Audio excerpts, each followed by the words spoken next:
Okay, angisadlali manje ne. Angisadlali. Ngisazi. Ngiyaxolisa kuwo wonke umuntu engingamhlukumeza. Xolisa kuwo wonke umuntu engingamhlukumeza ngemijolo yami.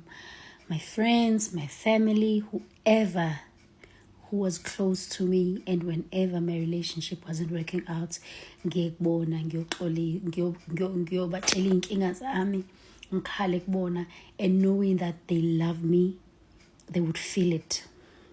Knowing that they love me, they will feel the same. They will be hurt when I'm hurt. They will be happy when I am. Futhi ngixolisela uba yimenemene. Ngixolisela uba yimenemene ukuthi ngihlala ngiza kini ngizontshela inkinga zami, mase kulungile ngibuyele khona. Mangifika namhlanje ubafo ngithi yinja, nithi nani uyinja. Kusasa mangifika ngithi uyingelosi nanabe yingelosi. Ngixolisa ukuhlukumeza.